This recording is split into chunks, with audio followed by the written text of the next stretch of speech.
Now, with God's grace, all of us, we work very hard to make some money, and we always wonder that which is the best possible investment for our surplus money. So, let us evaluate today 5 asset classes. Okay. Now, 5 asset classes. The first one being FD, or popularly known as fixed deposit. 2, gold. 3, equities. 4, mutual funds. And 5, property.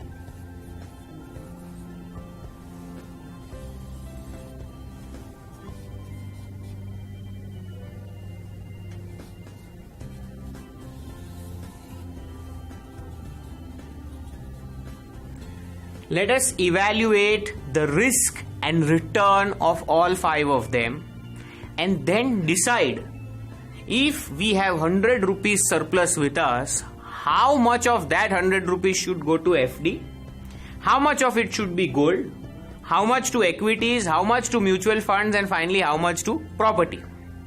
So let's look at returns. Okay. Now, we are not assigning numbers here because our decisions are based on number of years that we want to put money into, the actual quantum of money itself, and since all of us have a different risk perception and a different return expectation, so we'll just rank them rather than assigning numbers. So, in case of FD, usually the returns are low. As we have seen in our previous videos that FDs don't even beat inflation and taxes, so usually the returns are very low. As against that, the risks are also very low. It goes with the grain, low risk, low return. If we talk of gold, gold is not actually an investment. It is only a store of value.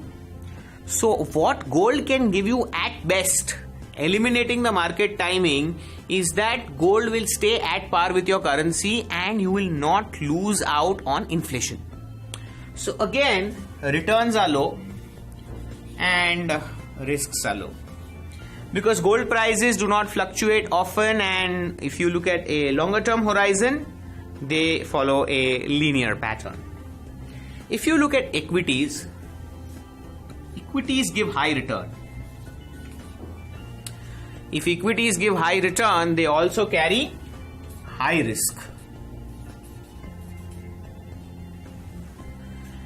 If you do not understand how share market functions and what are the factors which are to be considered before buying a company's shares, you can look at other videos called Analyzing the Financial Statements.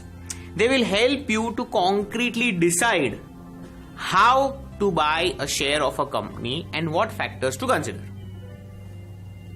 Let's talk about mutual fund. Typically, mutual fund give high return, but the risk perception is moderate or low. Now here, the idea is that if we talk of mutual funds are usually the derivatives of equity. Just because we don't know how to invest in equity ourselves, we may appoint an expert collectively. We have a video called What are Mutual Funds, and you can have a look at it, to help us get the best of returns and yet, because of his expert advice, minimize the risk. Let's look at property. If you look at property, in the long term, property will give you high returns, and again, the risk in property is low. Now you may say how the risk is low. Simply because property, or real estate as we call it, is a market, is very, very slow. So you see, if the growth happens in the property prices, they are also cyclical, fluctuating, but the cycles are pretty long. So typically when you ask an expert whether should I get into property and how long should I invest in a property, any typical expert would dish out a standard advice that minimum you have to stay into a property for 7 long years. Only then it makes sense. So basically what happens is that property returns could be equated with the returns on equity, however, only in the longer run. And more so because equities we are tempted to sell because we can see the prices every day and the market is highly liquid. That's not so in the case of property.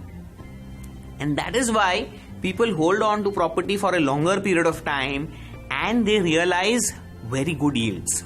So friends, this is a objective risk return analysis of various asset classes.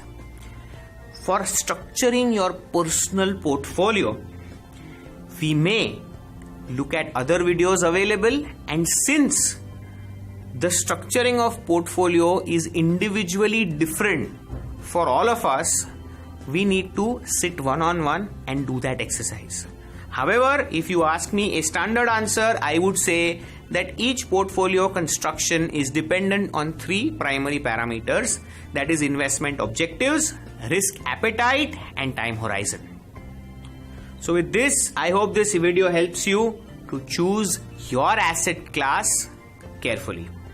To know more about each of these asset classes, to invest or not to invest, how to invest and much more, subscribe to our channel Finance Tube. Hey, hi Vishal. I've started a new e-commerce venture and we're gonna make it big. So can you just explain me what's venture capital?